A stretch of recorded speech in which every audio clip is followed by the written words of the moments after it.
Everybody, yeah, we are live. I got my cohorts with me. Welcome to Raise Your Horns. I'm Lizzie Hale. A cohort, yeah. We'll go over that later. Got to break out the dictionary for that. But we're going to get into a bunch of stuff. But first, I got to say hello, and we love you, and we miss you guys. Thank you so much for watching. Thank you so much to Rolling Live Studios for having us. In the news, so Reimagined is out, our new EP. Woo! That's why we're all here, and we're going to celebrate that today. So we'll get into that in a second. Cheers, everybody. And I hope you have your drinks because I have the feeling... Water. Is it bad luck to cheers with water? I got my drink, You're going to get overhydrated, RJ. Better be careful. But I know. No bathroom breaks on this show. Also, what is happening today, besides Reimagined being out, our good friends in Evanescence, their new song "Use My Voice" is out right now, and myself and a bunch of our other amazing women have been out, are included in that. Also, if you guys are into country, there's a brand new artist called Corey Marks, and he released his new record. I have a duet with him called "Out in the Rain," and that is out right now. And also what's happening tomorrow is so amazing. We're benefiting, it's Music Cares, but we're benefiting all of the venues, and there's so many amazing people involved. It's the Detour Virtual Music Festival, brought to you by Morrison Gallery, with hosts my friend Matt Pinfield and Ali Hagendorf. I'm also included in that, performing some classics with, some guy named Slash and Cheap Trick and Gilby Clarke and a bunch of my idols. So check that out tomorrow. What? But today, I'm getting my band back together, and the whole band is here, and we are celebrating the release of Reimagined, our new EP, which is out, which we've committed to only one cover, and the rest is all of our own songs, but reimagined. So we covered ourselves. Anyway, so how are you guys? We have RJ, and we have Josh, and this is Joe, for those of you who don't know. The cohorts. The cohorts, yes. That's right. Mm-hmm. Lizzie and the cohorts. Yeah. We're renaming the band today, too.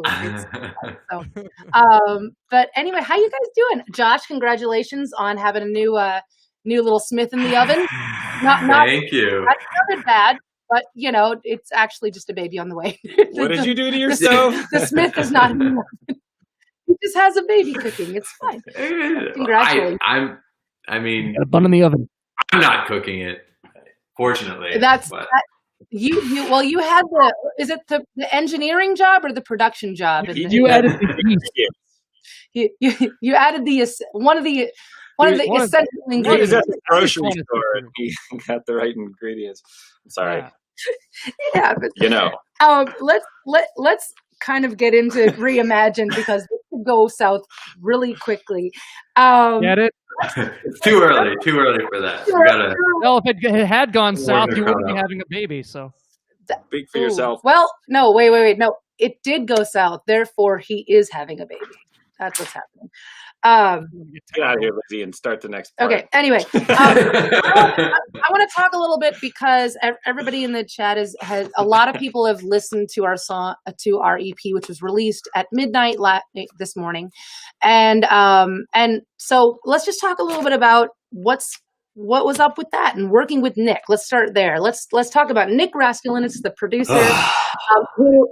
He did our last album, Vicious, and we got together with him like a year ago, before all of this lockdown, before all the pandemic, and we decided to do this EP. So normally, as you know, we do these cover EPs in between every album, and just for fun. But this time we totally shook it up, and we only committed to one cover, and the rest of it is our originals, but reimagined. So, get it? Yeah, get it? So we're working with Nick. He's just awesome, man. He's the fifth member of the band. He brings so much out of us. He all find our guy. Yeah, absolutely. Our Quincy Jones, our George Martin. that he's the dude. He's the dude. Yeah, we did this in his studio, and we just kind of went in with an open mind. I feel like, did we go in with any plans at all as to what we were going to do with these songs? No. Remember when I Get Off was nearly a reggae song? Oh yeah, yeah. I think that would have been cool. We're like, let's not. The Islander hit, yeah. Yeah, we did go through a couple of phases with the songs, but like, what did we have before we went in? Did we have a list of songs? I walked in the studio with the steel drum, and I was like, I'm ready to do my steel drum part, and I get off, and oh man, okay, no. back in the closet, steel drum. Yeah. Blood, brother. What? Are you okay? Are you okay? You have my reggae, dude. That went over my head. I don't know. Gotta listen more reggae. Yeah. Which is why that never ended up on the record. Yeah. So we maybe we'll tackle that live. We'll try that live. Yeah. Reggae. Yeah. Steel drum will make an appearance. RJ, you could pull up steel drum. Yeah. See that? One of I feel one of the coolest ones in my opinion on this EP was I Get Off, because we did do that in such a different way, and I kept that vocal down in the chorus. We also had the A Team, which as they call themselves, these three women who have been on they've been on 40 records, just the quintessential backing vocalists, and it's three of them. Amazing. One of them has the high voice, one of them has the mid range, and one of them is absolutely the boss. and when they came in, just like Halestorm. Those are you guys, right? Yeah. But when they came in, it was so cool because I had never worked. Yeah. Are you the high one? Yeah. You're mid, and you're RJ. You're just the boss. You're fine. You're fine. You just do your thing. Yeah. You're the personality. You're like the ice boss. I can't see RJ. The camera's right in front of his face on my thing. You wanna So come if I'm doing this, I'm like, oh hi RJ. There you are. There he is. Buddy. Why you hiding? So, do you guys remember how we committed to the cover? Does anybody remember why was it because I did it live at one point in time? We're like, well, you did that during a piano hour. Let's just do that. Yeah, a lot of this stuff, guys, is usually off the cuff. Like we record these things and we have these grandiose plans, and it always ends up just being the last minute. Like, let's just try that. Well, I think two examples on this EP would be the cover and also Miss Hyde, which were two things that we started just incorporating in the live show. I mean, you started doing the piano song and it just killed every night. Everybody, even the most burly rock and roll metalheads are singing it at the top of their lungs. And the other one, Miss Hyde, was an acoustic version that we did when we did our Evening With tour, and we would open up for ourselves with an acoustic set. And that changed over the years as well. Like, I feel like anytime we play like a radio, radio show or go in and play a couple of songs, like the songs would just they took a form of their own. So like playing that, wasn't that one of the first songs we recorded? And it was just like we did it super quick. Yeah, we did it like acoustic or something. We're like, well, no, this sounds great. This is fine. And then and remember for Ms. Hyde, we ended up having a party at Nick's studio with everybody. It was like all the wives, all the girlfriends, all the buds, all the girlfriends. Okay, just what's funny? It was awkward at first, but the Halestorm Facebook group has been blowing up. The Halestorm Facebook book group has been blowing up about Miss Hyde, saying, like, everyone's making these jokes, like, sounds like a bunch of Girl Scouts are singing in the chorus, or a bunch of kids, And pretty much. It kind of was. There was children, but it was mostly a lot of girls that were very excited. Adult and children. It'd been a whole lot cooler if the Girl Scouts were there, because they could have brought cookies. I know. I love Girl Scouts. Didn't mince. Are they called Samoas? So you got coconutties. Come on, Lizzie, stay on task. Keep us going here. I'm trying. We're going to derail this train real quick. Emily was really thrilled to be on the song, and she heard her voice in the recording. She was like, "Oh my god!"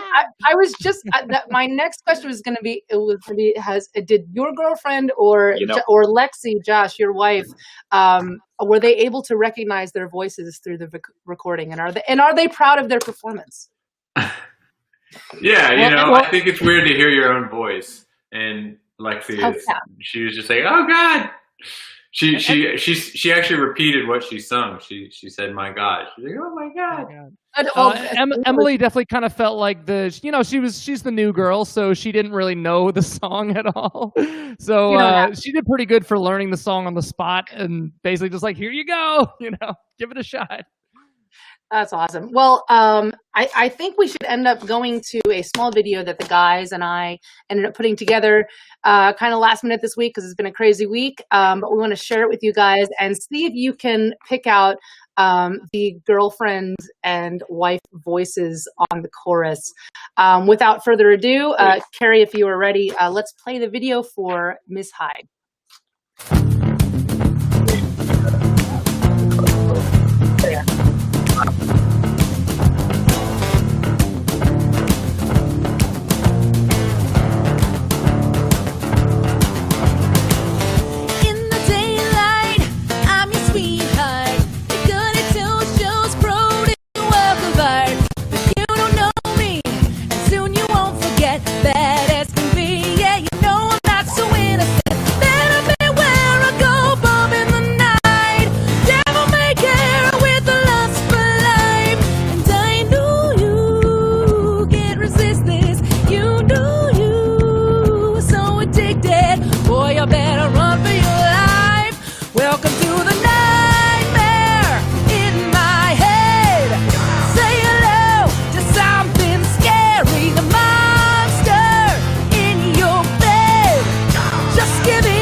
tuck you in. But on the blindfold, there's no way to be sure which girl you'll get tonight.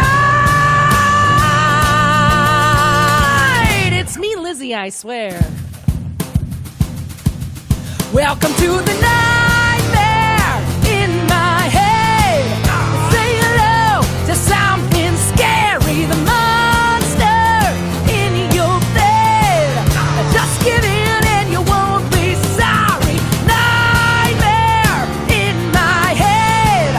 Say hello to something scary, the monster in your bed. Just give in and you won't be sorry.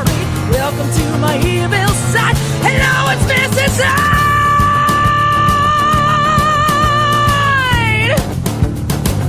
Hello, it's Mrs. Hyde. Hello, it's Mrs. Hyde.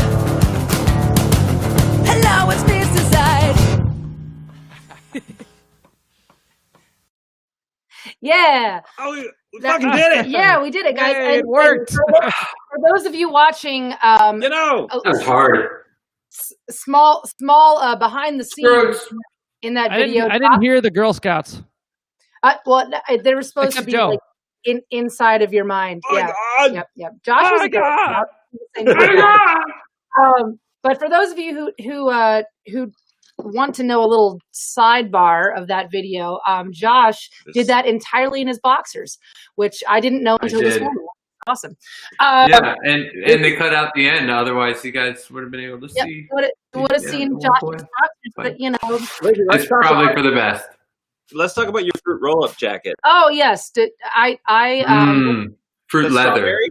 it was raspberry actually. Ooh, Raspberry. I do like fruit roll-ups. Yeah, or was Yummy. it cherry?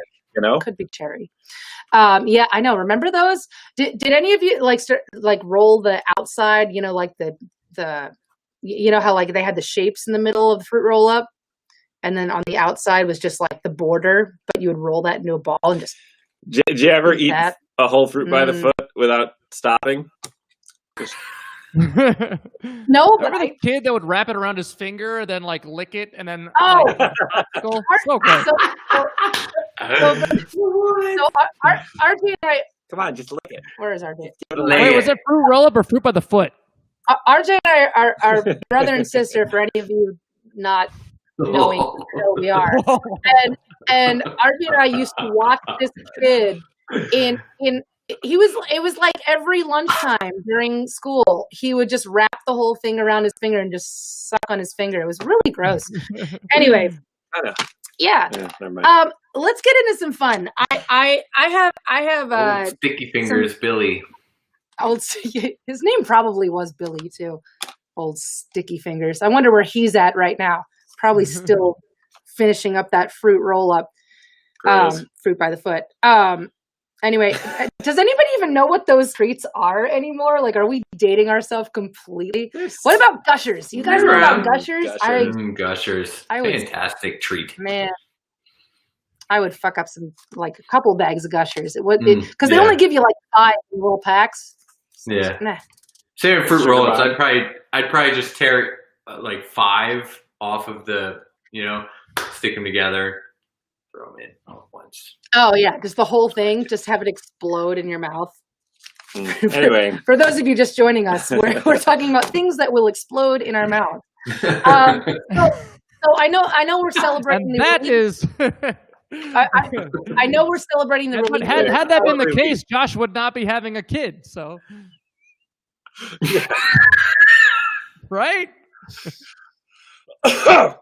So, when you're in quarantine and you don't want to have kids, then that's an option. That's a good option. Thank you. Things that explode in your mouth. Advice for everyone hanging out at home. Things that make you go. They melt in your mouth, not in your hand kind of thing, Anyway, the mouth of the South. Anyway, hey. moving on. I know that we are celebrating Reimagined, and congratulations, guys, on the release. It's been like a year in the making with everything going on. Finally out there, everyone gets to either love it or hate it, and moving the hell on. Just enjoy it, man. This is a time to enjoy music, and I'm glad to have some stuff to get excited about. But for those of you who don't know our band, we've been a band for a long time. We just celebrated 23 years on August 9th of being a band. Little Bro RG and I started it in 97, and then the guys joined shortly afterward, and we have been all over the world. We have done so much together.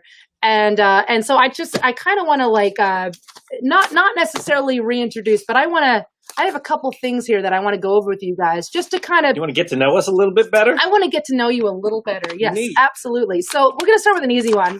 This is for everybody involved. And I know we all have a tendency to ramble, but just pick something. It's fine. What is your earliest memory of music? Like when you remember, understanding what was going on. It was a song. It was Beans, Beans, the Magical Fruit. Are you serious? The musical fruit. Is that it? Yeah, it's the musical fruit. No, or the magical fruit. I don't know. The more that you eat, the more that you. Yeah.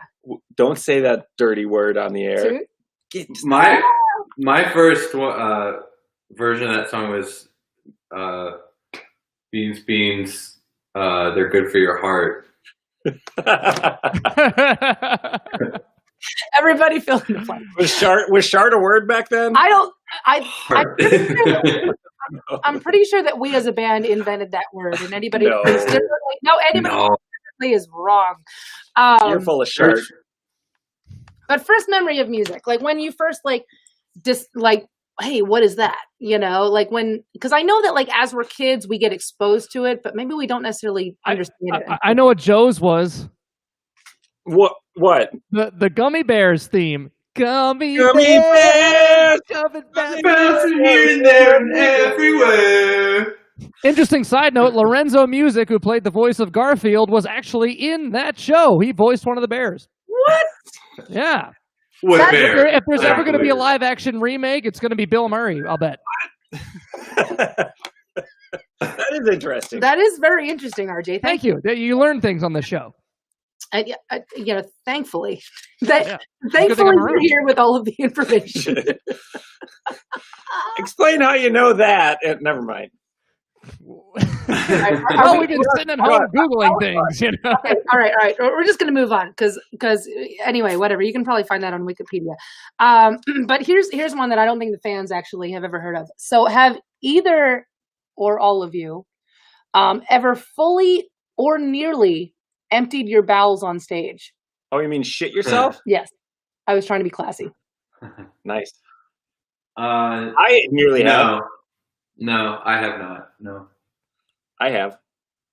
I'm actually RJ? on I've signed an NDA that I am not supposed to talk about that between me and my drum tech, Joe Miller. Oh, Joe Miller, yeah. Yeah. That was the Next question, moving on. That was hot gravy. Moving on, next one. Remember that? 2017. RJ, I'm sorry. Joe, would you care to elaborate on your experience? Yeah, I'll talk about it. I don't care. We welcome, was that everyone. Great Falls? Have you had like triple chili enchiladas before going on stage? No, this was in Belgium. We were at that huge festival, Grass Pop, and like I woke up that morning, and luckily we were stopped at a.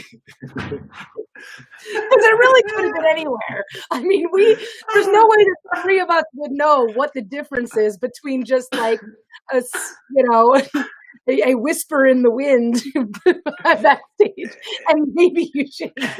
So In an emergency. Please continue to the. I did not shit my pants. I shit after the show. You nearly did. Nearly did. Okay, go. I remember I tried to do the My God and Ms. Hyde and realized that was a terrible idea and that I was no longer going to be singing the rest of that show. My God. My God. My God. My God. Oh, good Lord. Oh, good Lord. My God. Oh. Vocabulary. That, oh, good Lord. Does anybody remember seeing that Kelsey Grammer? This is like an early video of the internet. Early internet. He was like, oh, good Lord. Early viral. He's talking all nonchalantly around and walking around the stage. And just, I'm Kelsey Grammer. Oh, good Lord. I was in Frasier, man. Well, Still cracks me up. But it's funny because in that moment where he was most vulnerable and not like in those moments, you don't keep that character. So it was in that moment that I realized that that Kelsey Grammer really is Frasier because they built that whole thing around his personality because there's no way that you're falling off a stage and still in character. Kelsey Grammer is Frasier. Frasier is Kelsey Grammer.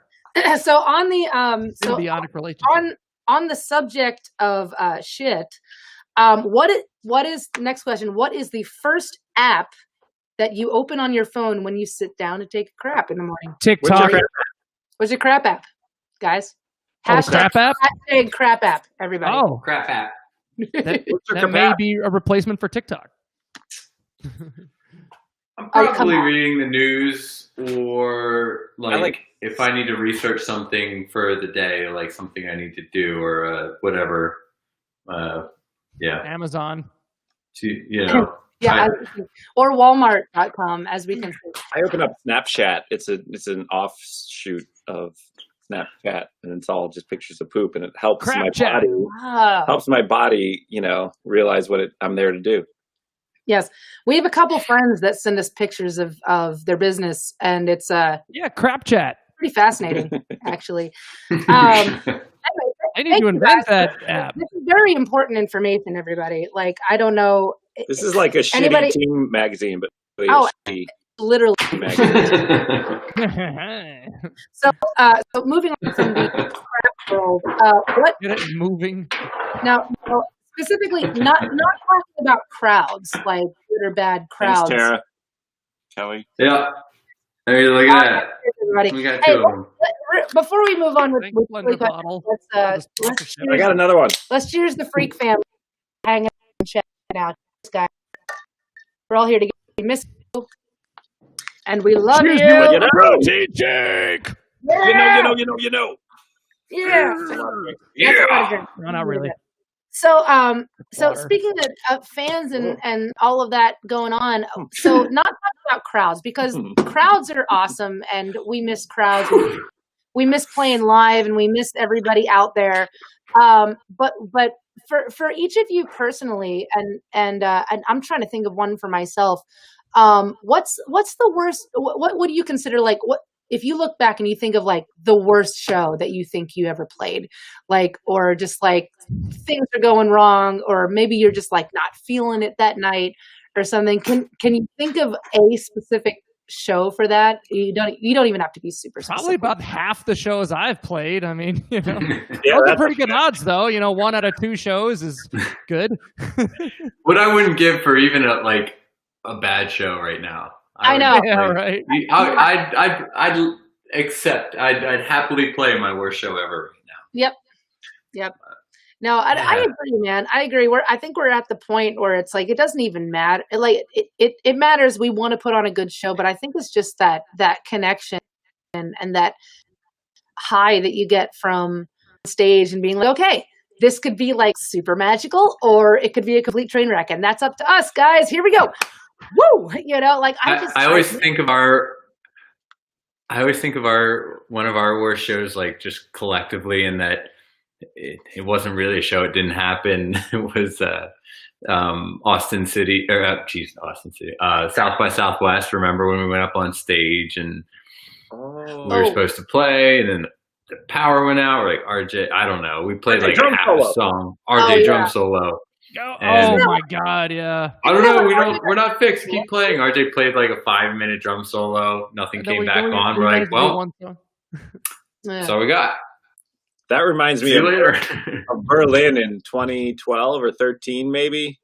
We rent amps over in Europe, and my amp, like whatever power convert, whatever happened, the amp like burnt out mid song. I was like, all right, you kind of walk off stage and like, let's get the other one up. So Justin at the time runs up and plugs it in, turns it on. I start playing again.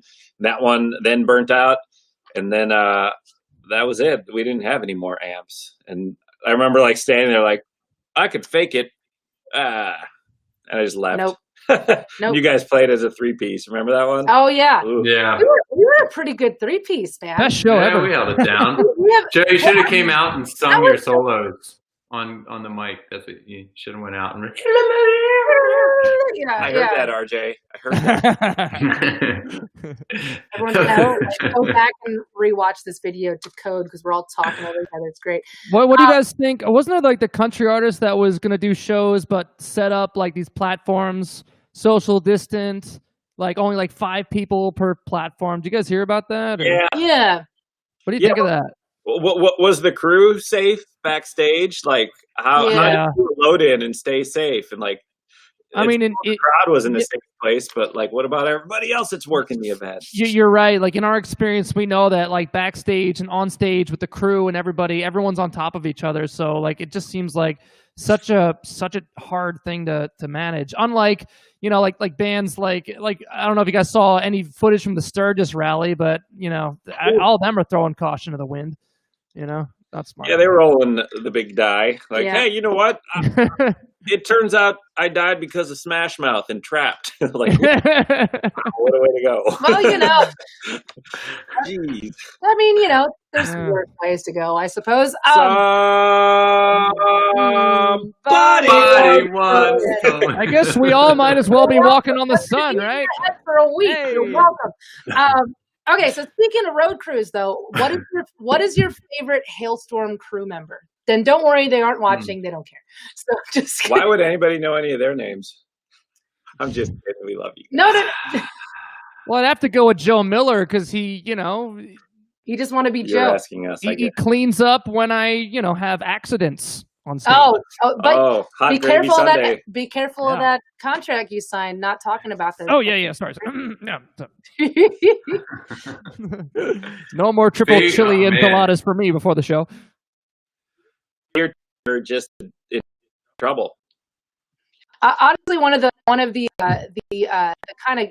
guys behind the scene that nobody really sees, Joey Leo.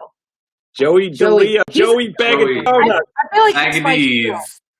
it's like every day. It's like he's like, I got a pack of smokes and I got a shot of Jack. And he remembers we're good. everybody's name. He remembers everybody's name. Joey runs our stage now, and he does lighting tech and fixes lights, but also he's the stage manager, and he's a dude amongst dudes. Yeah. Boston boy. He popped his con Oh, out of yeah. yard many times. Ah, yeah. He lives. If we're ranking by level of importance, I mean, the tour could not happen without Mike Mahar and Detroit. Oh yeah, no, we're not talking about importance. We're talking about Okay, yeah. We're talking about impotence. Well, and that let's says a at lot. least give them a shot for importance. It doesn't matter. Impotence, then Craig. Or importance, yes. Hi, Craig. You have experience with this? Where are All you? right, let's just start roasting the crew. They're not. I know, right? It's Waiting for gonna this. happen. By the way, Roadie Strong, everybody. Roadie Make sure Strong. you get out there and you support the road crews. Everybody that. Oh shit! Bill hanging McGaffey's out. on the chat. Oh, Bill McGaffey. Yo! Oh, Bill.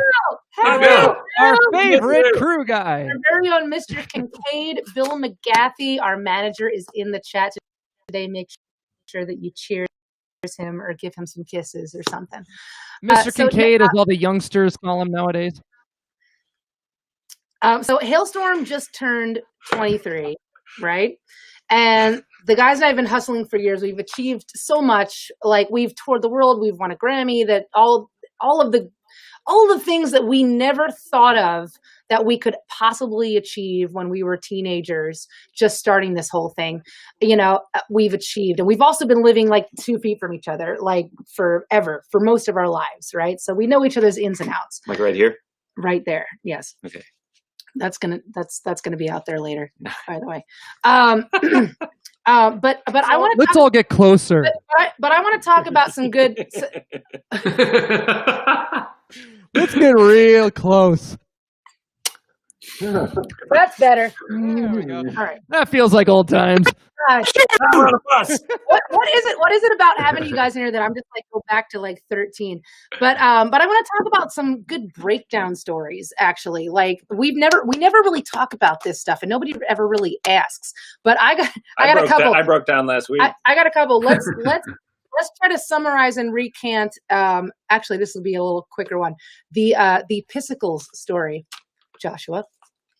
You know this a little bit better. Well, that was more my older brother Jeremy. That was his. I know, but his Smiths are all interchangeable. It's fine. That was his shift. Yeah. You guys can swap out. No one would know. So to summarize, guys, for back in the day, before the tour buses and everything, we were touring in an RV, and Storm and Norman, and the guys were taking shifts in driving, and then we had Josh's brother, Jeremy, helping us do a bunch of the driving and a lot of the maintenance with the engine because, as you know, an RV is not a tour bus, and we were going through like 9 fan belts a tour and however many alternators. We always had something going on, and so it was the dead of winter, and there was something happening. We pulled over. Fort Wayne, Indiana. Thank you. It's Pierre's. Mr. Dates over here. I knew you would know the date.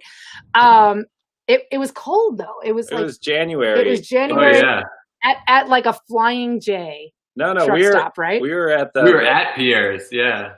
Oh, we were at Pierre's. Yeah. Oh, Yeah, we were in the parking lot, Ooh, yeah. okay. And For some reason, I thought it was at the Flying J. Please continue. and our air brake had frozen shut in park, and I went under there to have a look, and and ended up smacking my nose with a crowbar. Oh yeah, Came back up. I was like, bloody. and it's below freezing and warm. Go down your face. You're like, fuck. Damn it. Come back up. But yeah, there were icicles made of our very own pias, and we call them piscicles. And then wasn't your brother under there like working on something, and he was like, "Oh, these are some funny icicles," and then Realized the smell hit him, and he's like, "Oh my god!" It was just raining on his face. He was trying to heat him up with the hand heater. Right? Oh, Yeah. maybe he was trying to he went under there with a hand. Either way, like a it's torch. a terrible Yeah. position for anyone to be in, and I'm glad that we have that story. We all suffered for our art. The next one I want to talk about is our trailer detaching on the highway, which was that's dad. That was a dad thing. Raj That was dad's fault. Raj may or may not be watching. We were out on tour with Shinedown and Papa Roach, and I remember we were going through Mississippi, right? Yep. And Raj had the CB going, and he loved talking with the other bus drivers. And I guess one of the Papa Roach bus drivers was like, "Raj, where's your trailer?" And Raj like, "Ha ha, real funny." Then he looked back, was like, "Oh my god, Oh shit! Where's my trailer? Turned around and went 15 minutes back down the highway, and it was a scene. It was in the middle. Thank God there was a median, and it was tipped over. It didn't crash into anybody. Hit anybody or kill anyone. Thank God. And we towed it to a yard, and they the whole back frame came off, didn't it? The whole thing just it wasn't that the RV. trailer hitch got detached. It was detached. It was the whole frame just dumped. Yeah. And remember, we barely made it to the gig. We made it. We made it. We made it in time. The only casual base case. I think everything else was just fine. And some beers. There were some beers. And I'm Very very sad. disappointed because we at the have time, to credit. Here's to you, case of beer. because We have to credit my dad for that because we had our homemade road cases made out of really thin plywood, and we're like, oh, these things are not gonna, but they actually survived. It protected the gear. Yeah, it worked. It worked. But I remember being disappointed about the case of beer because at that point in time in our career, we were not being given those things. We had to fight for those cases of beer, and so Gold. But, Technically, we've never been given really a case of beer. You always buy it. It's just part of your. yeah. Well, Except for that. people give Except for that one tour with Shinedown, we did that small, little 2-week tour with Shinedown, and at the end of it, they were flying home and they gave us all their booze, and we literally just packed our trailer with booze, and then we drove back to Pennsylvania, and then we were pretty much stocked for a good 3 days. For the winter. that is true. It lasted us hours. Thank you so much. A lot of those songs on the 10-year anniversary of the first album were thanks to Shinedown. Thanks, Shinedown. And their rider generosity. Those boys taught us how to tour right. They taught us how to, you be nice to other bands, and we're all in this together. That is true. Love them, and hell yeah. Cheers. cheers to the Miss them. Shinedowners. Yeah. So the next one, and I'll end with this one. Not the whole show. Everybody stick around, but I'll end the breakdown stories. But one of my favorites is Bucksnort. And this has to do with all four of us and also our sound guy, Mr. Robert Tausch. And We should go back there. we should go back there. We haven't been back there since. Not far. I've driven by. Nothing has changed. I've driven by. I quite a doubt few it, times. right? That town seems like that was just Did a stamp in see time. any dead hookers in the dumpster? Do All they have the right. same diner and bookstore? See nor smell. Okay, so yeah, well, we could just leave all of that up to everyone's imagination. We could start. Anyway, next story. So anyway, so there's Allegedly. hookers in a dumpster, and there's a diner and an adult bookstore. That's all we're giving you. That's all we're giving you. Yeah. Bucksnort. Great place. No, Yeah. so I think it was it 2006? Yeah, we were on the tour with Shinedown and Speaking Trapped of which. in Evans Blue, and we were in the middle of two legs. There was like a 2 or 3 week break between the tours, and we were driving from New Mexico to Pennsylvania. And I remember I was driving. We were in Tennessee going 40 east, and we always had alternator problems. Josh was trading out the alternator or changing it out every few days, really, right? And so we're always watching. Always watching like the volts, because the alternator gives it the power, and the volts would be down. They were always down because it was just always dying. But I remember driving, I was like, Josh, we got power again. This is great. And Josh was like, Joe, what's the temperature? And I was like, oh shit. And it had like gone past the thing, and it was back to like 100 again, you know? Just spinning. I was like, oh. I went to hit the brakes, and I didn't have to hit the brakes. The engine went boom. Coasted off to the side of the road, and we ended up stopping. The bus came to a stop right in the same exact spot a Greyhound bus had just burnt down the week before. So it was just black ash everywhere. Yeah. Freaky. And I remember we grabbed our fire extinguisher and ran to the back because there's so much smoke billowing out of the RV. And we're like, damn it. That does work. Never get dollar store. Never get these from Dollar General. So they towed us to an abandoned gas station. Okay, so like it wasn't working. We get the discount extinguishers. They towed us to the abandoned gas station. The next exit, Bucksnort, Tennessee. The next exit, Bucksnort, Tennessee. And across the street was an adult bookstore. Down the street was a diner, and that was it. And then right before the towing guys left, they're like, "Yeah, don't worry about that caution tape over there. They just found 2 dead hookers in the dumpster, but it's fine. They've like investigated." So we had good night. But this was over Memorial Yeah, weekend. so the tow truck driver was like, "Hey, I got a busy weekend ahead, so I'll take you guys after Memorial Day." So we had to spend the weekend there, just stuck in a parking with lot. no air conditioning. It became Lord of the Flies pretty quickly. And remember, you guys Very had quickly. soft guns. You guys had all those guns, and so I feel so bad for our first sound guy. His name is Robert Tauscher. He's one of the most amazing in our lives. And I remember you guys like pelting him with, he had his shirt like wrapped around his forehead, and you guys were just like in the parking lot. It wasn't our fault. He just sucked. Oh, he went willingly. I'm just saying, it was just hilarious. And then we decided we were going to go down to the diner, and there's like, the waitress had like a baby on her hip while she was taking her. It was crazy. With a cigarette. Yeah. No, it's completely out of that that narrative. But Lizzie was in the adult bookstore the whole time. The whole time, yes, that was my sanctuary. No, you're a big reader. I see you're looking for I like employees. a lot of magazines.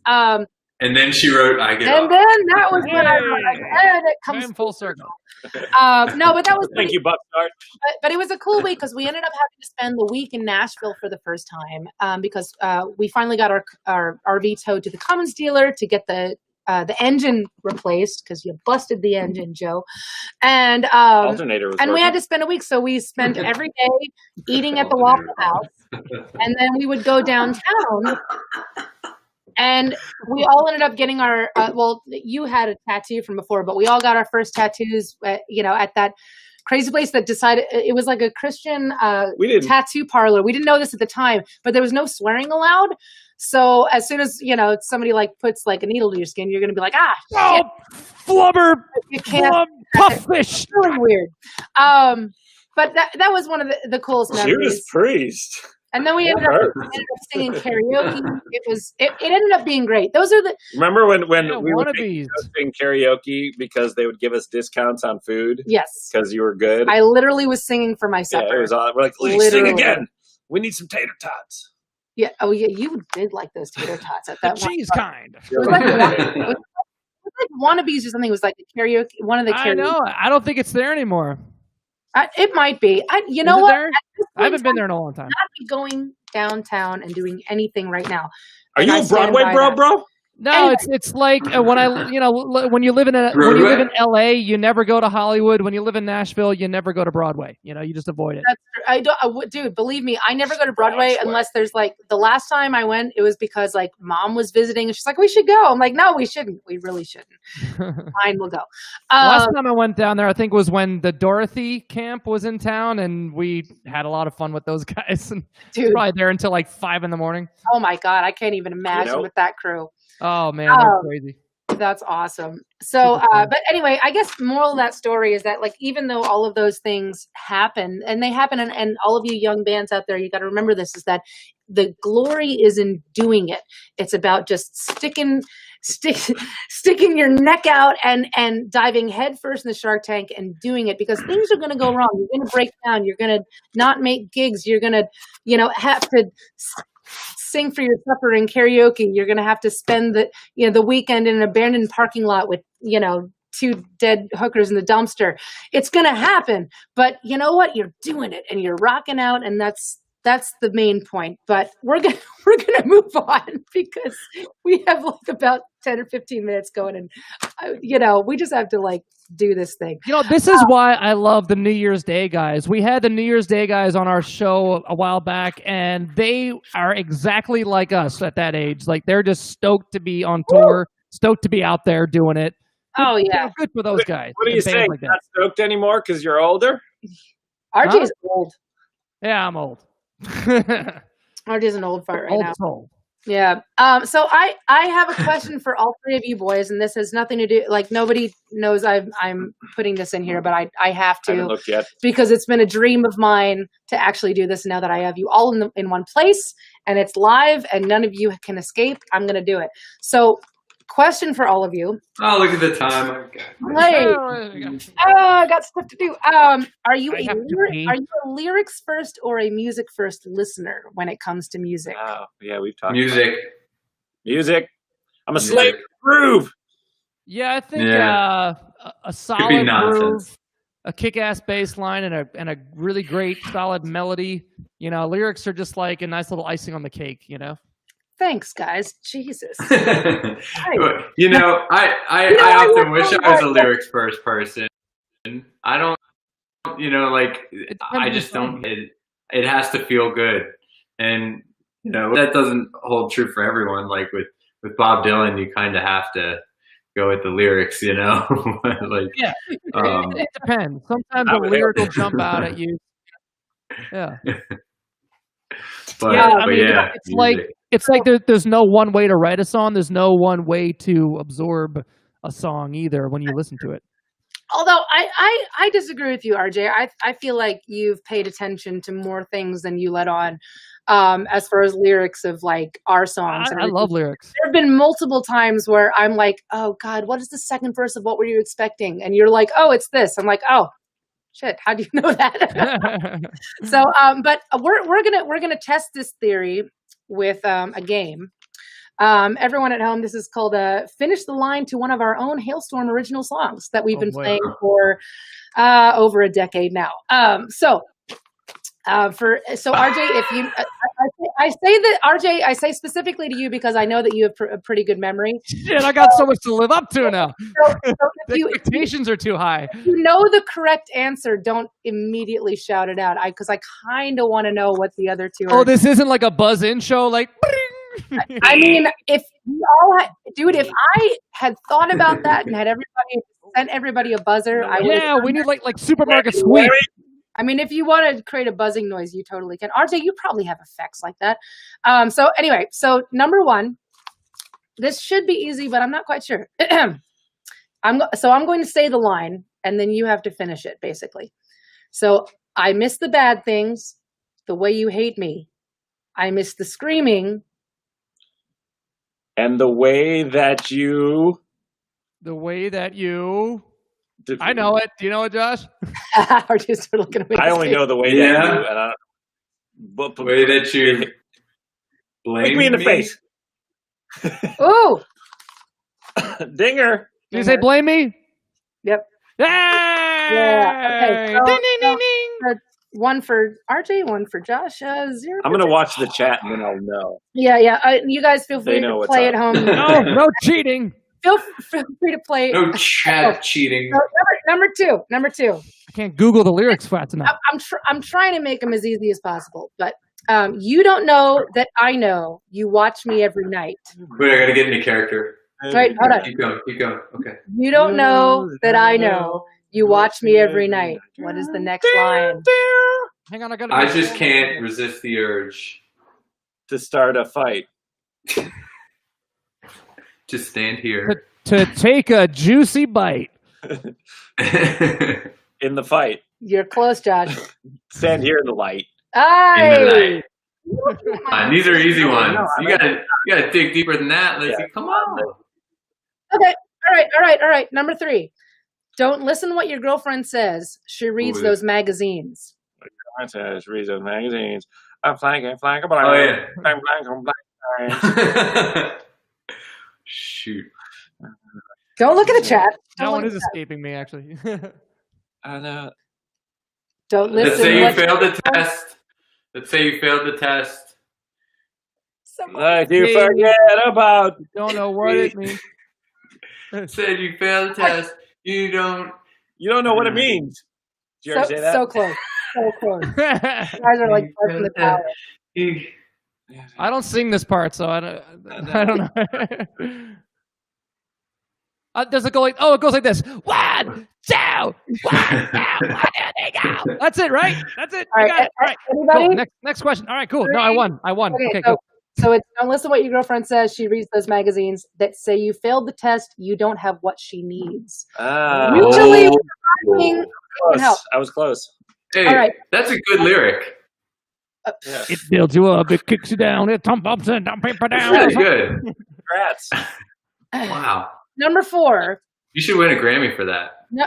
Yeah, I think we should. I think we deserve a Grammy for that line. Done. Where is it? Hold on. Oh, mine's in LA still. All right.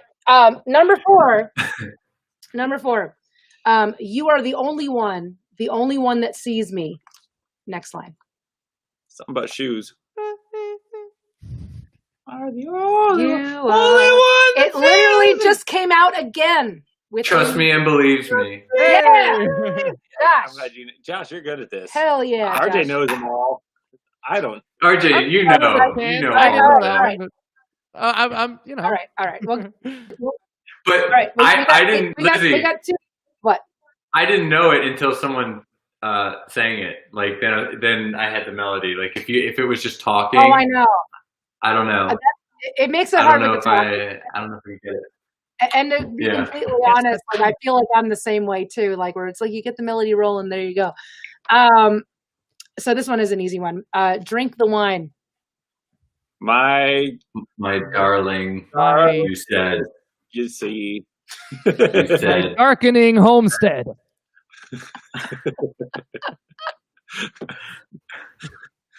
It's red. Yes. It's tasty and red. My darling, it's red. Yes. Drink the wine. You're It's a Cabernet red. Blend.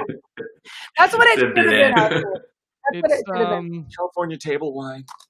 All right, it's my darling. You said okay, and all right. So here's we got 2 more, and I swear the last one's going to be easy for you. But stop looking. At I'm my not notes. looking. I'm looking at the chat. Yeah. Well, don't look at the chat. Either. Cheater! Cheater! Yeah. I know that's true. Chat All right. cheater. This one might be a little weird, but you might actually get it because it's strange. So number 6, I did it because I wanna, and I did it because I want, and I did it because I gonna, and I did it just because I can. Did it because it makes me feel so good. And Fuck the man. Fuck the man. Yeah. Right? Yep. Yeah. That's fine. Oh, good job. Yeah, good job, guys. Thanks All right. a lot, everyone in the chat, helping them win. Yeah, right? Cheater. You know that. Eat. I'm not a Derek, cheater. Derek Cheater over here. All right. We only got a couple more minutes, but this last one you should know this one. You should know. And this one, is obviously for everybody out there watching and cheersing with everybody. And I don't know if any of you guys are getting all the drunk times this that we early in fucked the up. day. Nope, close. Here's to us. Here's to you. Fill the glass, because the last few nights have kicked my ass. If they give you hell, tell them, go. Tell them to burn in hell. No. guys, come Run on. hell with hell. Tell them to ring that bell. We need a You know, like a Trader Joe's, and I'll ring the bell. You can say it. Here's find to a you. stranger in the Alps. Stranger, yeah. Sweet. Tell them go fuck themselves, guys. Yeah. Jesus Christ. All right. Tell them forget themselves. All right, guys. I love you so much. Thank you so much for being on here today. And thank you for everything that you guys have given me. I'm going to get smushy here for a second. But I would not be the lady that I am today without you guys. And I would not be doing all of these things that have completely fulfilled my life without all of you. It's always been the four of us against the world since we were teenagers. And it's amazing that we even get to say that we are musicians, and that we even get to say that we love rock and roll music, and that we are one of those ambassadors of rock now, for heaven's sake. Reimagined is #1 on the iTunes charts as of this morning. Thank you very much, everyone. Everybody, I'm going to wrap up the show here because we got like literally 1 minute. But next week's guest is rock ambassador himself and clothing designer John Varvatos. Special surprise appearance. Well, not really a surprise, but a special appearance by one of my new favorite artists, Aaron Jones. And he's badass. He is so awesome. It's like this grungy Jimi Hendrix thing. You cannot miss. This is really cool.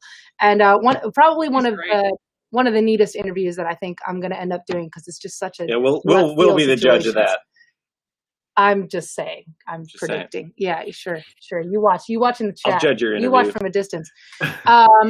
Again, Reimagined, our new EP is out right now. Go and get it on all of the outlets. If you really do need a link, just Google it.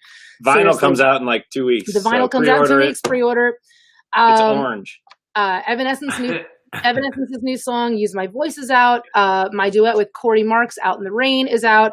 And again, make sure that you tune in tomorrow, Saturday the 15th, for the Detour Virtual Music Festival, brought to you by Morrison Gallery, with hosts my friend Matt Pinfield and Ali Hagendorf.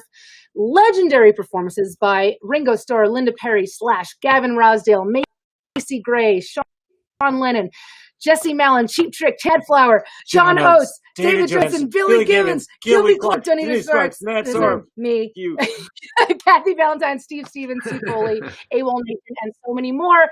The evening will also include... Stop that. Sorry. The evening will also include...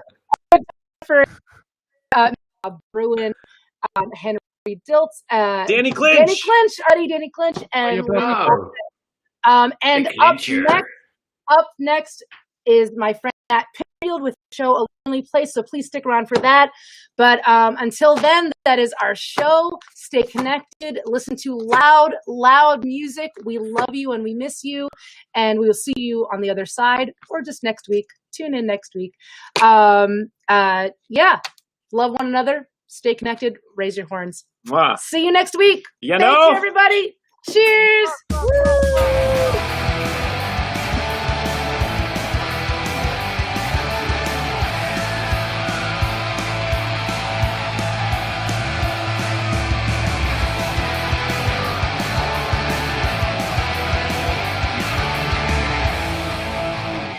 Hey, it's Matt Pinfield. Welcome to In a Lonely Place. And I'm never lonely when I have great guests. This thing that's really cool. Remember, we named the show after the Smithereen song, the New Order song, and the 50s Humphrey Bogart movie. We thought it was a perfect name during the beginning of COVID because, seriously, we were all very isolated. I know some of you still are. But you know what? We're finding ways to make the best of what's going on. And one of those ways is by doing a show with artists that I love, and people that I want to talk to today, and find out about their favorite records. So today's guest is from a band from Louisville, Kentucky, and I'm welcome to the show. I'm just really excited to have you here. It's Tony Esposito from the band White Reaper. Tony, what's up, man? How are you? I'm good. Thanks for having me.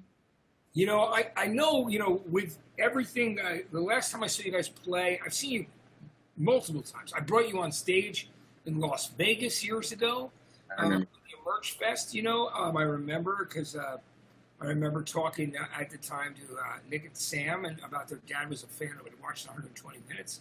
And that was a great day. It was you guys, grandson, trying to think of who else played that day, but I remember definitely the two of you.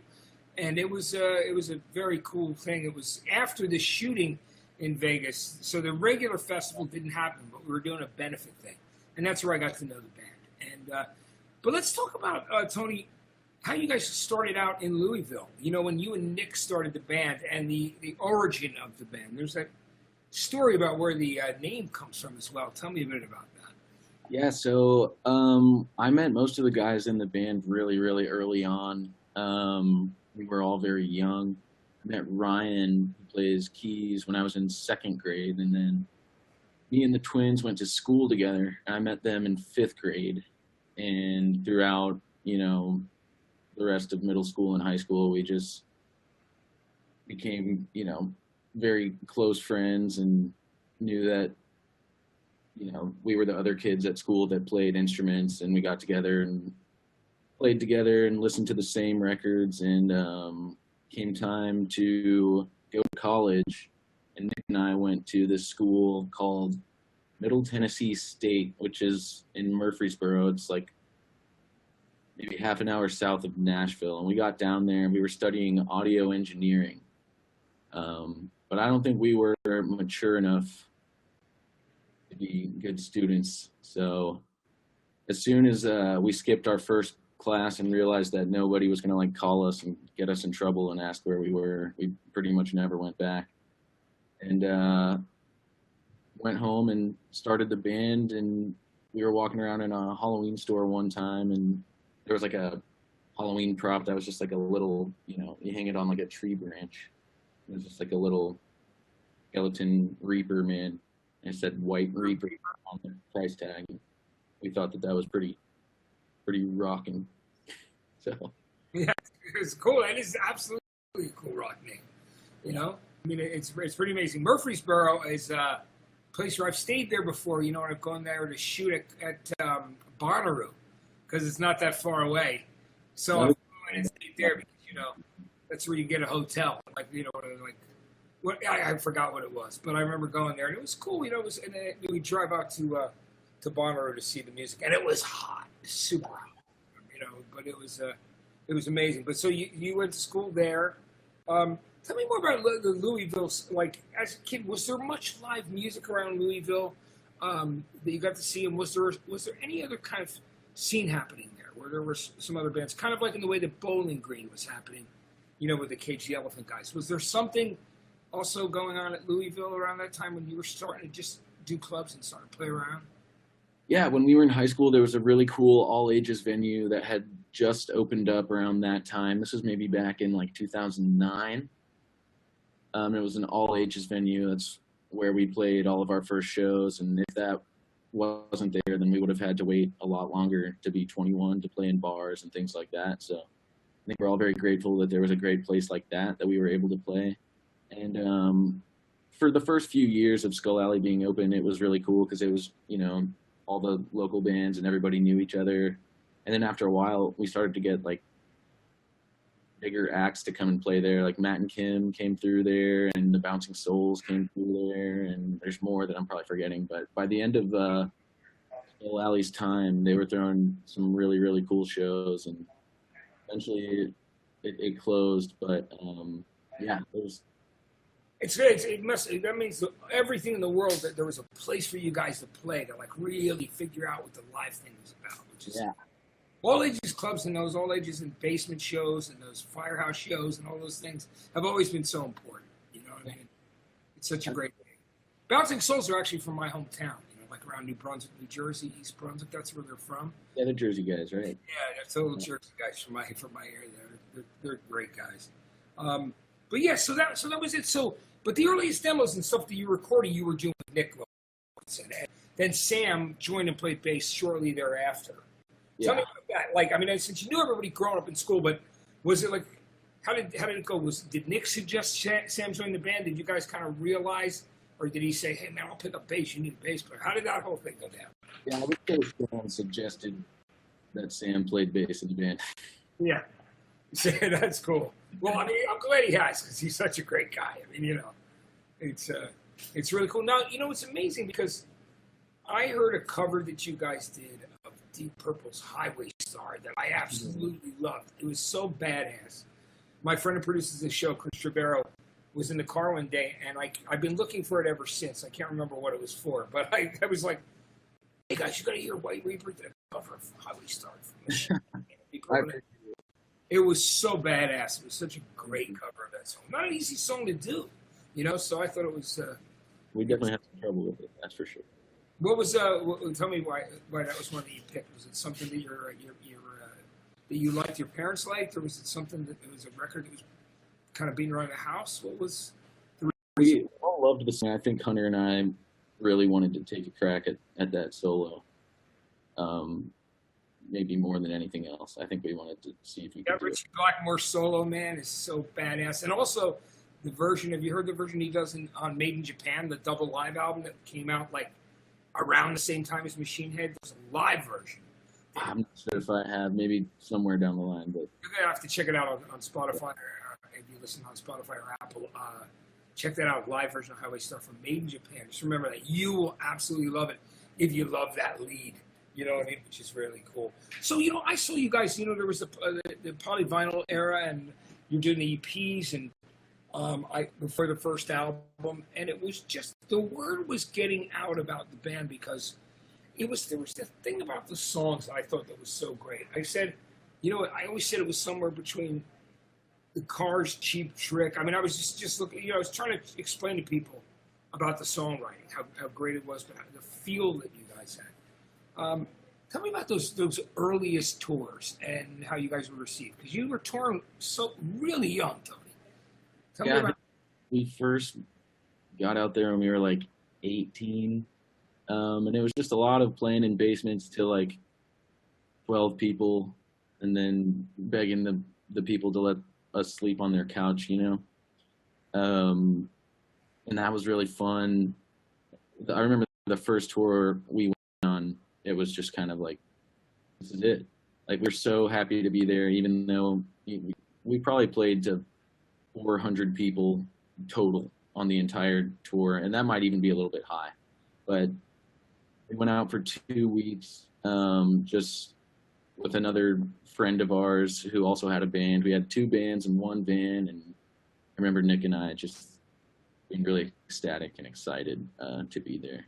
And we got really lucky when right around the time that we got home from that. Someone in town got in contact with us and said, "I want to manage your band," and we were like, "Why not? Let's just do it."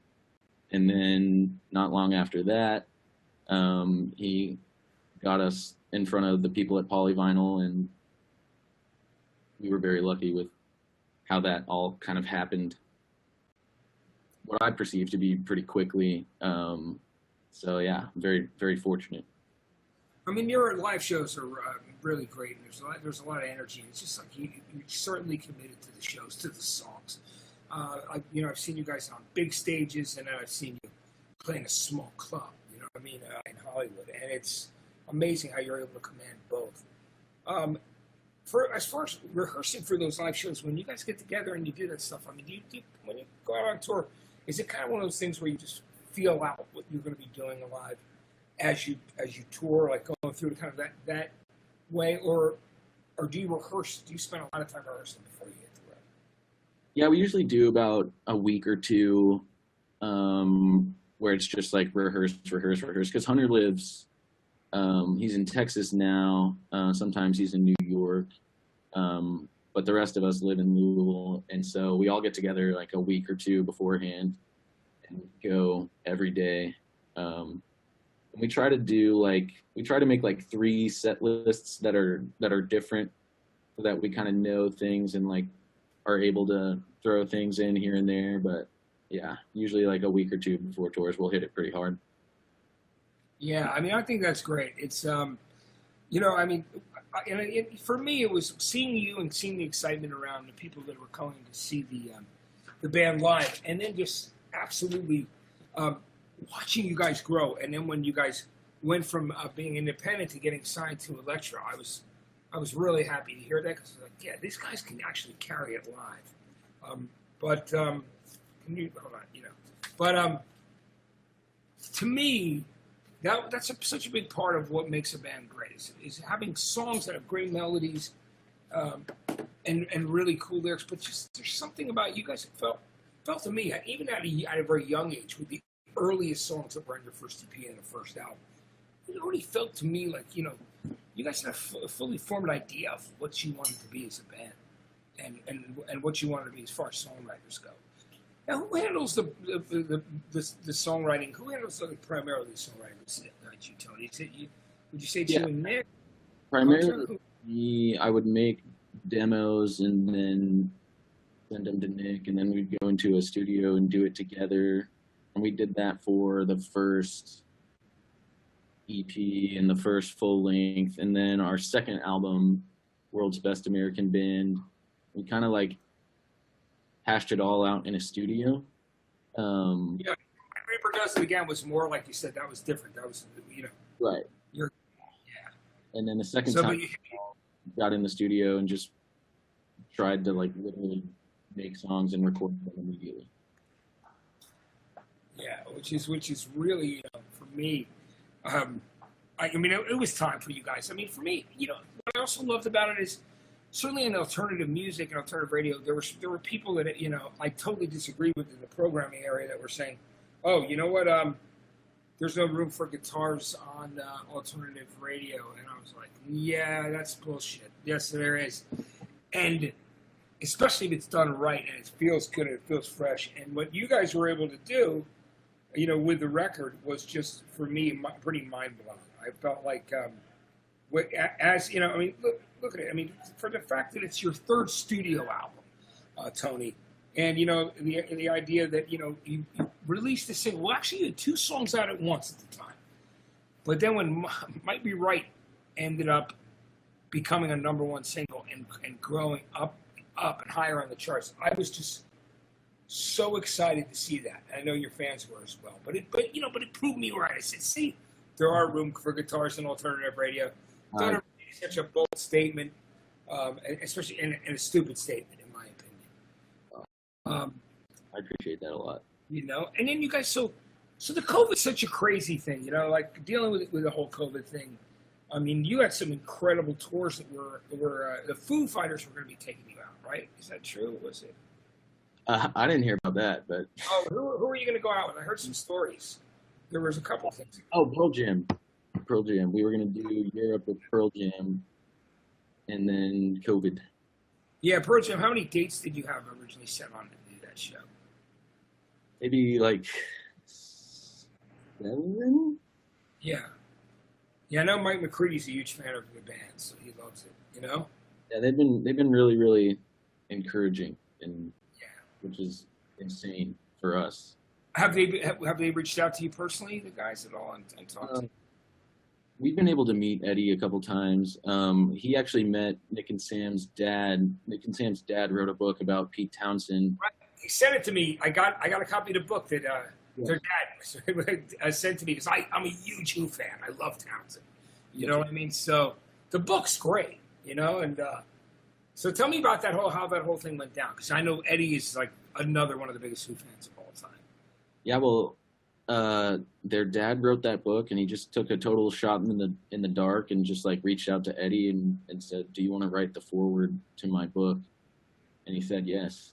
And they just kind of like maintained a relationship between now and then, and he was able to get our music to Eddie Vedder, and I think that's probably where it started. Which is amazing. Think about that. So many people, Eddie's in the band, but Eddie is such an icon in so many ways. I love that. I love that it can work in that multi-generational way, which is so great. Yeah. When this all ends, because I mean, it's been so hard for everybody. I mean, just you know, I made a comment. Literally, I said, you know what? We're not all in the same boat, but we're all in the same storm because everybody's going through different things during this period. It's affecting everybody differently, but it certainly has affected everybody's lives, especially all of us in the music community. You know, and for me, for artists like yourselves, who I love, who have so much momentum, and then stopping for a little while. But I mean, I truly believe that that's not going to affect, you know, your band and White Reaper when the time comes when things open up to tour and play live again. I think it's just going to pick up because there are so many people rooting for you and that love the music, you know. So it's going to happen. So how has it been for you? Have you been just kind of laying low with family, or have you been writing? Yeah, trying to do a lot of writing. It was a lot easier at the very beginning. Things were flowing more smoothly, but definitely slowed down there as of recently. But it has been great to see like a lot of family and friends because we normally don't get to see those people. Because you're on the road so much, right? Yeah. So it's honestly been really nice. I also think it came at a really good time for us. We were kind of starting to get a little burnt on the road. We, obviously we didn't think it was going to be this long, but when we first came home from tour, I think that was a good time for us. Yeah, I was thinking about bands like you and Glorious Sons up in Canada, where they've been on the road for such a long time and really needed to take the time off of burnt, but it's this whole thing about how long it's taken to get back out again. But, Right. Yeah, and Sam's out here, I think, and is Nick out here too in Los Angeles? I think they are. I think I'm going to hang out with them, I think, tomorrow. I spoke to him. I'm like, yeah, we got to get together, guys, because I want to see them while they're here. So, I'll look at those guys. I love the band, so I'm going to connect with the brothers sometime tomorrow.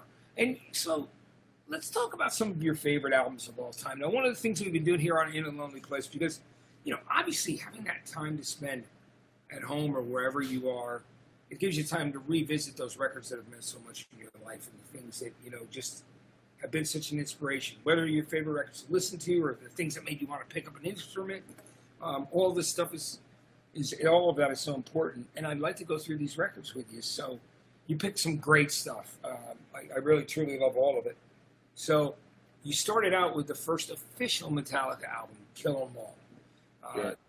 And, everything started with those guys, coming out to, New York and East Brunswick, New Jersey, the town I grew up in, which is where Megaforce Records was. It was in a flea market on Route 18. It was like literally the record store was like a booth in the flea market. And then at Johnny's home. But, it gave Metallica some hope because there was a second wave of British metal happening, with bands like Maiden and people that were coming from over in the UK, even though at that period of time things were very different as far as pop goes and what was popular. Tell me why you picked Kill 'Em All, why that record's so important to you, and tell me what it was like the first time that you heard it. Yeah, that's the thing. I absolutely love Metallica. I love, all their albums, and it was hard to pick one. But I picked Kill 'Em All because it was the first one for me that I super, super fell in love with. And it was coming at the time that I got into it.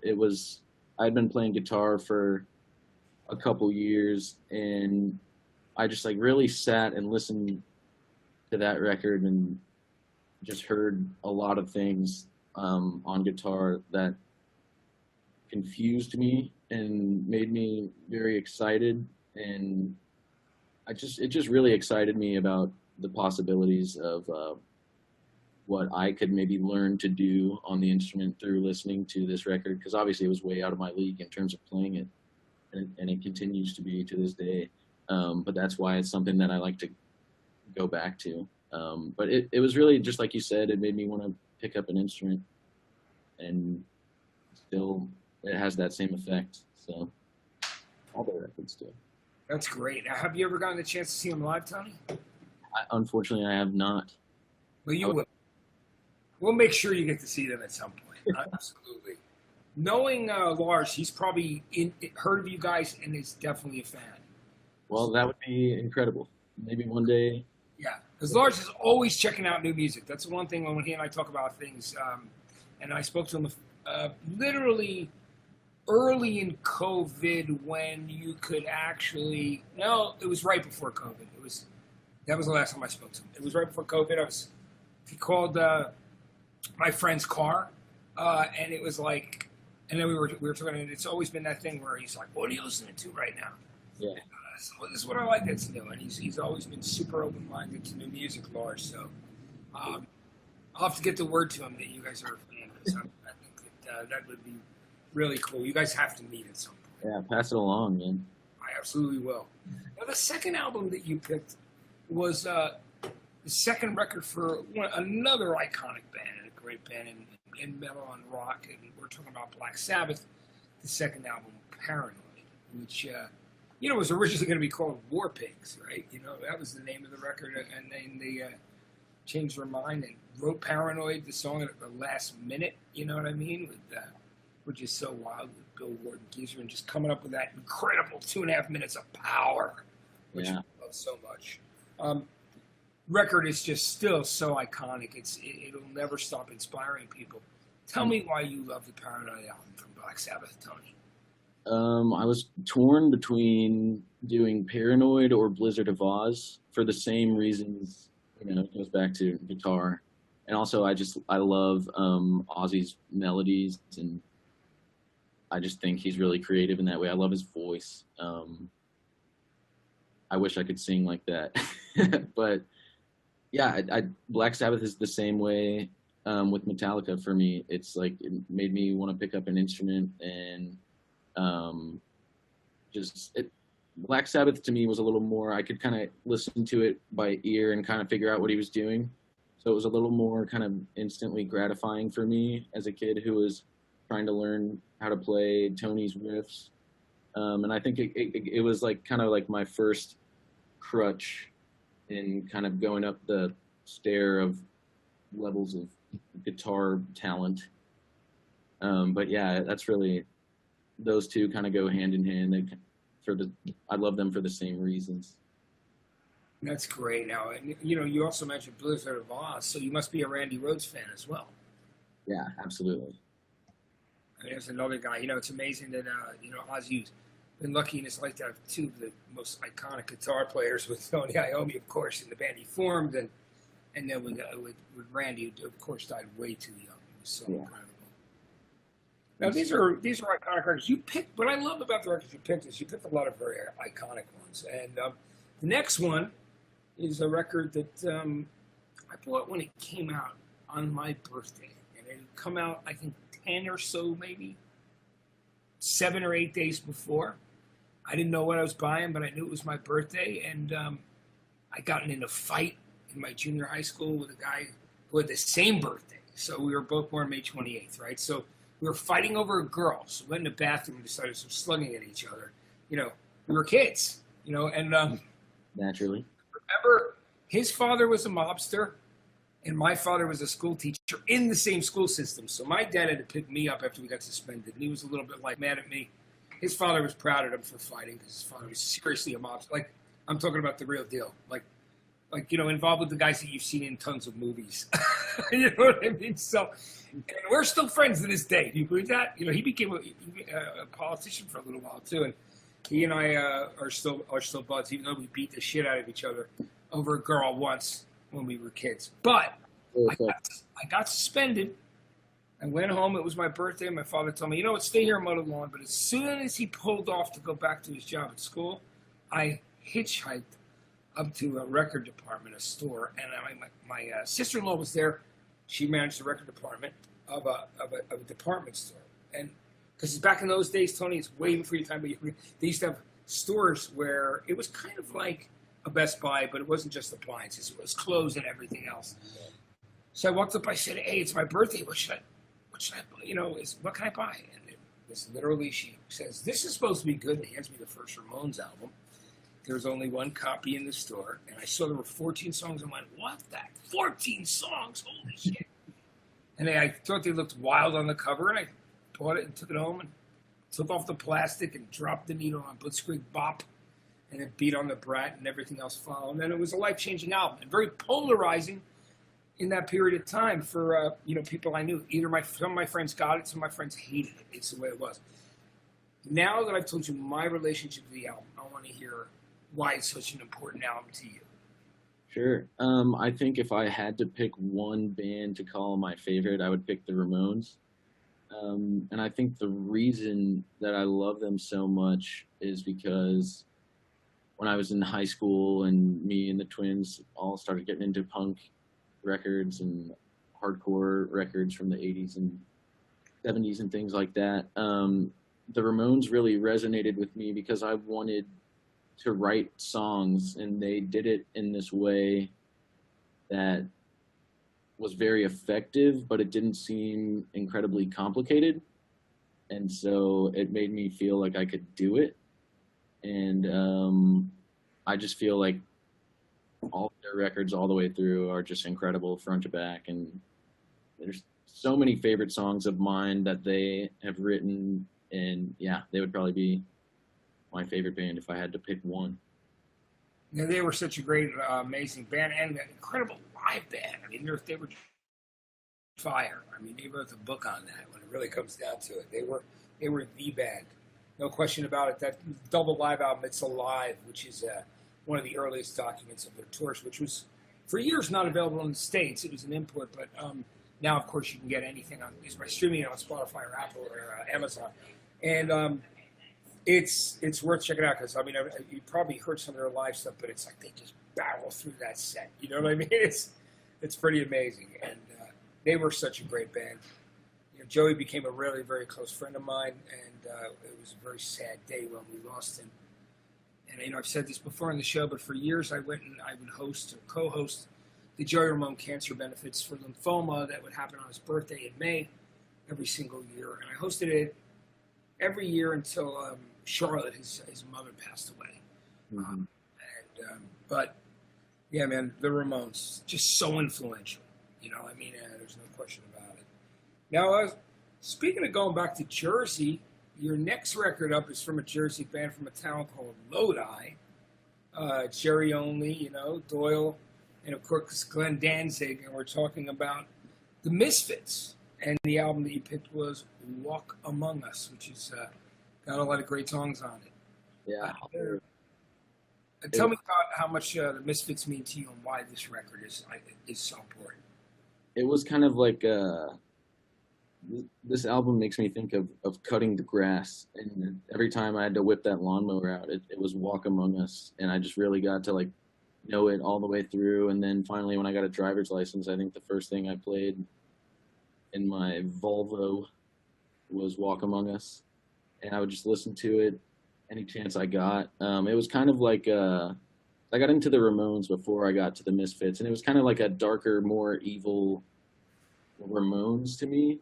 Kind of the same way where their songs aren't super complicated, but they're still really, really good and really catchy. And I just loved the sort of dark, dangerous aspect about it, and I really loved Danzig's voice and his melodies, and I just couldn't get it. I mean, that is the thing about Danzig. It's amazing looking back on it. He always loved Elvis. He just put out an Elvis covers album. He just did all Elvis songs, and he always saw himself kind of as that gothic horror Elvis in those years, and wrote all those great songs, which even Metallica's covered Last Caress. There's so many good ones. Yeah, they did Green Hell too, I think. Yeah, and I always loved. I used to Die My Darling, and stuff like that. And there are so many great tracks. They getting back together was a really cool thing that they got to get together and play. I didn't see any of the shows I wanted to go. I saw them in Newark at the. Oh, you went to Prudential Center? Yeah. See, it's funny. I'm from Jersey. They're from Jersey. I helped Jerry Only get the old MTV Beach House for his daughter's 16th birthday. It's her sweet 16. She got to have it at the MTV Beach House. I did it for Jerry. You know what I mean? So, I had an opportunity to go. I just could not get back to the East Coast for those shows or see them here. It was just scheduling, but they were great, weren't they? Tell me about it. What you thought It of was so sick. It was so sick. Like, everyone was just screaming. The entire place was screaming. I was so sweaty. I lost my voice. It was incredible. That was probably the most fun I've had at a show. Yeah, I'm glad you got to see it at the Prudential Center there too. But yeah, people had waited years to see the band again. You know what I mean? So that's why it's just the anticipation was absolutely insane. But that is a great record, and I'm going to pull another one right now. And I've always been a big fan of Jeff Lynne, and he's made so many great records over the years. Followed him in everything he's done. And he's also such a great producer. I mean, obviously the stuff that he did with Traveling Wilburys and producing Fullman Fever for Tom Petty, but with Electric Light Orchestra, about a year ago, it's over a year ago, he toured, and it was just so great to see him play hit after hit, man. And he sounded great, and it was awesome. I really loved him. We went to see him here at the Forum in LA, and now he's going to Jeff Lynne's ELO just because of certain legal reasons, but it was fantastic. Now, the album that you picked was the one that had the hit on it, Hold On Tight, and it's the album Time. Yep. Which is, tell me why you love this record. Was this one of those records that when you were really young, you kind of sat there, you just found this record and listened to it? Tell me about your experience with the album Time. It actually, I was a little bit older when I first heard it. A friend of mine gave it to me as a gift. He gave me the vinyl record of ELO's Time. And about a week later, I turned it on. He knew that I loved ELO. And I had never sat down and listened to this record all the way through. But the first time I did, I was blown away. And as soon as it was over, I just looked it again and started it. And man, Jeff Lynne is really, really immensely talented, and kind of the opposite of the Ramones or the Misfits. Not to say that they aren't talented, but I feel like Jeff Lynne is very detail oriented in his songs, and there's a lot going on there, and there's so much to listen to, and it's inspiring in sort of the adverse way that some of those other records were for me. It kind of helped me realize that texture can be a really good thing if you don't overdo it, and I just loved like the atmosphere of this record in particular.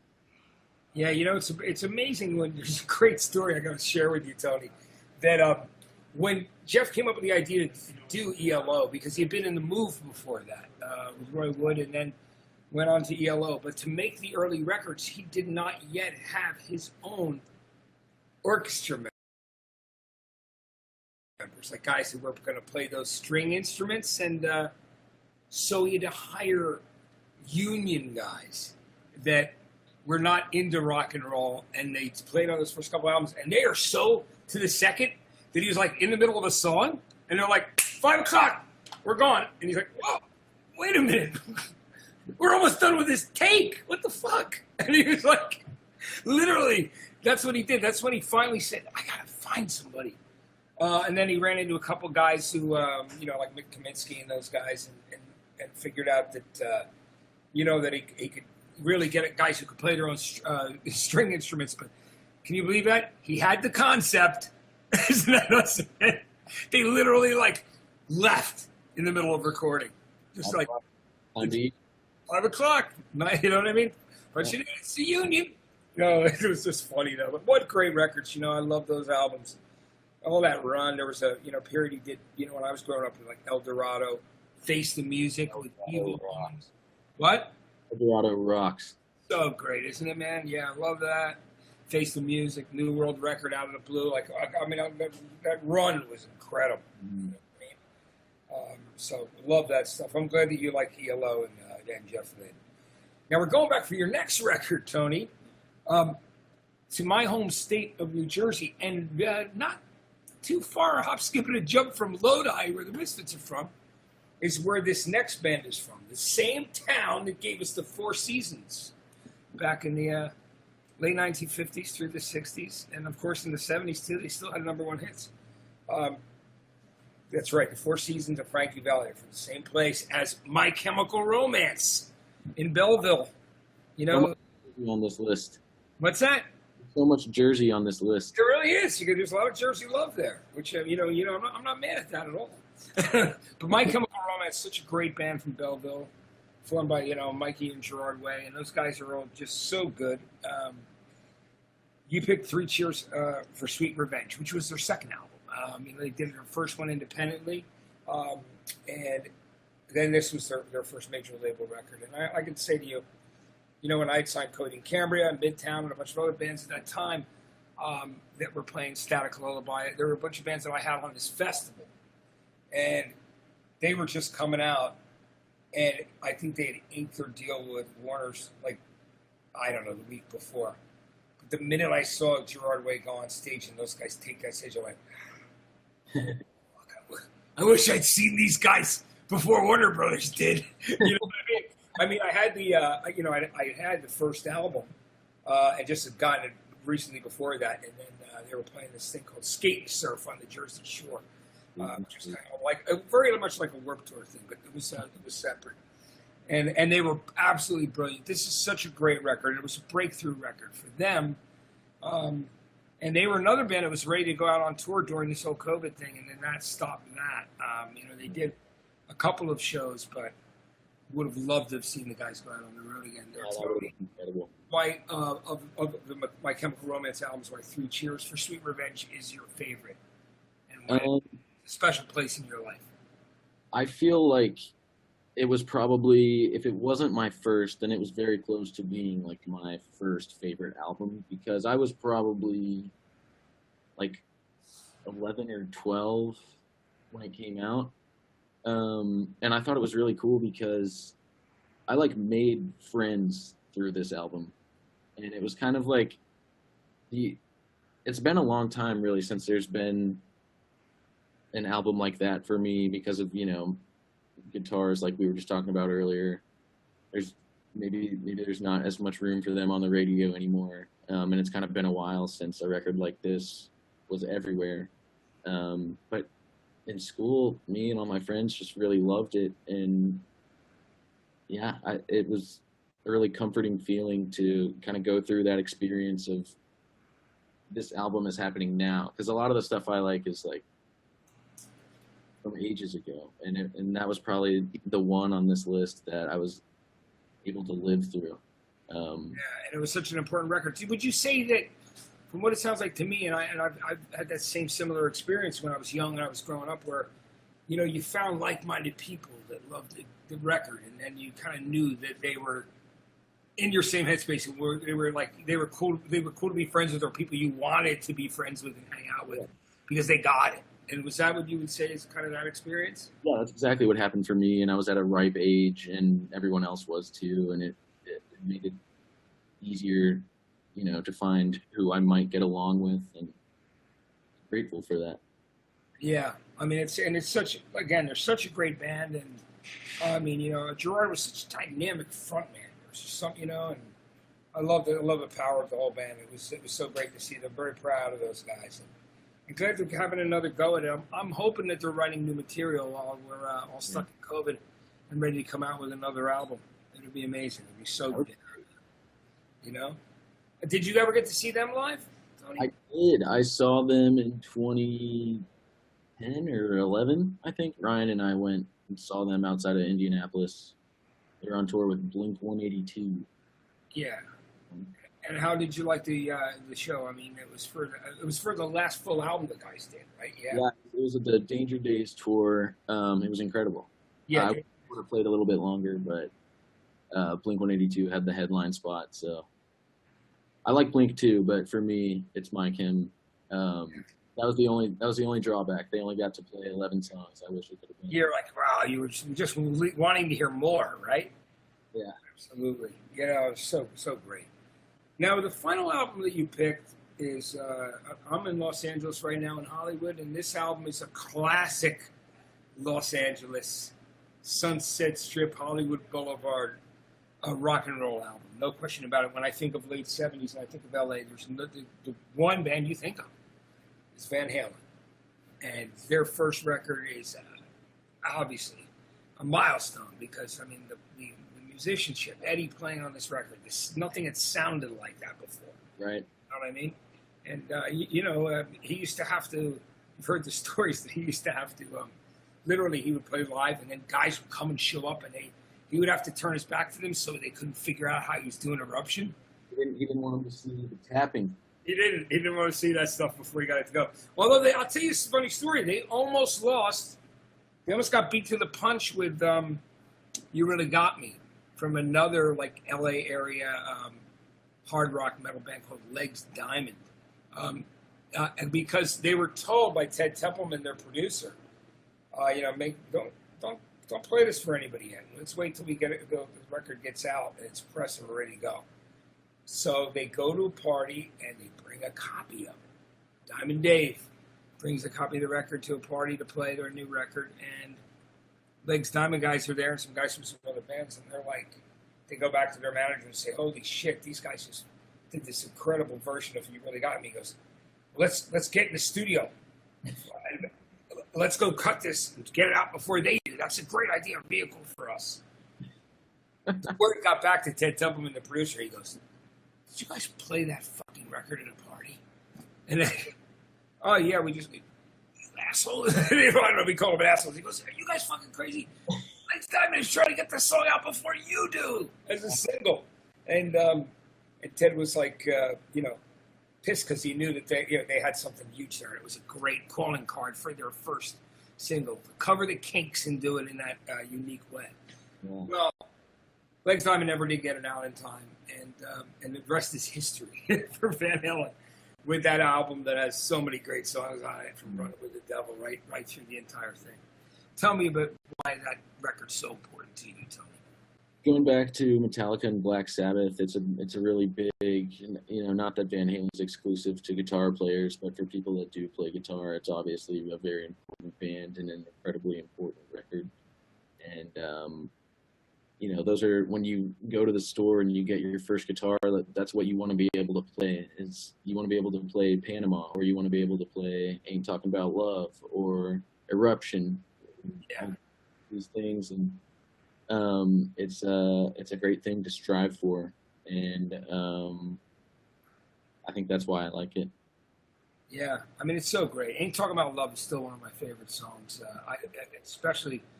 I think it's my favorite Van Halen song of all time. I mean, there's many I love, but that song is just like, that is on fire. You know what I mean? It's just one of the greats. It's always been a great part of their live show, no matter what, which is really cool. Let me talk to you about what was the first live show, Tony, that you ever went to? What was the first band that you saw live or concert? And did you go was it something your parents took you to? Was it something a neighbor, brother? Was it something you went to with your friends? What was that first show? Well, I guess technically the very first show, I was like a teeny tiny baby, and my parents, they out of necessity brought me to Summerfest in Milwaukee to see Cyndi Lauper. But the first show that I begged my dad to take me to was Linkin Park when I was in 4th grade. We went and saw Linkin Park in Lexington. I forget who. Was it Summer Sanitarium, or was it? I mean, or what it's called, Project Revolution? Was it that, or was it? It would have been Summer Sanitarium. It was like a summer tour, or was it just them and another art band playing kind of thing? It was just like a packaged. It wasn't like a fest or anything. It wasn't like Project Revolution. I think it may have been POD. Yeah. Opened with them. Maybe Hoobastank played that show too. I can't remember. I don't remember. But you remember Linkin Park, and they were great, right? Yeah, and it was a school night, and my dad still took me, so I was happy about that. And I think that was the first. Sounds like you had a cool dad too, because he knew how much you wanted to go see that show, and said it wasn't. He's from Jersey. Yeah, what part? You know where he's from there? From Freehold. Freehold, dude. On the day we sweated out on the streets of a runaway American dream. You know what I mean? Bruce Springsteen, he talks about Highway 9. That's Freehold. Yeah. So going through there, Freehold, New Jersey, which, that's my stomping grounds, Central Jersey, because that's still considered central, even though a lot of it's by the shore. Asbury Park, I ran a radio station and DJ'd there for many, many years, saw many a show, so that area your dad's from, that's pretty amazing. That's so cool. I'm sure we'd have some good conversations about that. But sounds like you had a cool dad who respected your love for rock and roll. What about the first festival that you went to?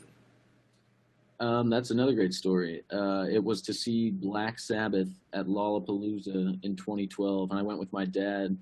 I was actually grounded at the time for smoking marijuana. Yeah. But I don't think my dad was going to let me miss that show. It was Ozzy had gotten back together with them in 2012. They couldn't get Bill Ward for whatever reason, but it was still really, really cool. And it was also kind of just funny to be at Lollapalooza with my dad while I was supposed to be grounded. Again, it sounds like your dad was very cool. He's like, you're supposed to be grounded, but what the hell? Let's go see some rock and roll. Yeah. Share that experience together. Who else was on the bill that year? And was there anybody else you saw that impressed you? You know, I got to be honest with you. We didn't go until like 30 minutes before Black Sabbath played, and we left as soon as they were finished. I think on the other main stage that night, it was the Black Keys. But we only saw Black Sabbath. Yeah, by the time you got there. And sometimes it's hard to get in and out of those sheds. You know what I mean? Just to find parking. Right? I mean, it's amazing. You know, Tony, I really, I so appreciate you doing the show today. It's just great to have you on. You know, and I look forward to when we can hang out again, man. You, me, and Allison Hagendorf, and your management, and the guys, man, the brothers, and everybody in the band. It was just we had great times. We've gone out to eat, man, going to shows, hung out. It's just I'm looking forward to when I can see you here in Los Angeles again. Hopefully soon. Yeah, absolutely. In the meantime, you know, I want to say thank you so much for doing the show today. It was great hanging out. It was cool talking music, right? Yeah, absolutely. It's what it's about. We talk about your music and talk about your favorite records. And I think that it's just so important to your fans to know the things that inspired you and that you love. I think it's a really important thing. So, Tony, thanks for doing the show today, my man. And I really do appreciate it in every way. You know, again, I will see when this COVID thing passes, believe me, we are going to celebrate in a big way. You know what I mean? We're going to go out. And we're gonna go pretty nuts. I mean, when I say nuts, I don't drink anymore, but you know what I mean. Just nuts in a way, a rock and roll way. And I want to tell everybody watching, I'm sure you know this, but You Deserve Love is such a great album. And if you have not heard all of it, you gotta check it out. And I would also go back and listen to The World's Best American Band, which, by the way, you know what I love about that I love that album, and I also love the title because I love the ballsiness of it and how much fun it is to say that. It's just like, fucking World's Best American Band, right? It's very cool. I love the name. So the names of all the records, the albums are cool because it shows also your sense of humor. On your first album, White Reaper does it again. Brilliant. Keep it coming, man. I love it. I love it all. All right, Tony, thanks again for doing this. We'll see you next time around. Tony Esposito, everybody. You've been watching In a Lonely Place. I'm Matt Pinfield, Rolling Live Studios. Thanks for watching us. And if you missed any of this, you can go back and watch it again. It'll be available on demand very soon, or any of our past episodes. And there are a ton of them. And they are all really great with artists that I love and I love talking about music with. So, Tony, take care. Be safe, my friend. It was good to see you. All right, take care. You got it. From In a Lonely Place, I'm Matt Pinfield. Keep music first and in your heart. We'll see you soon.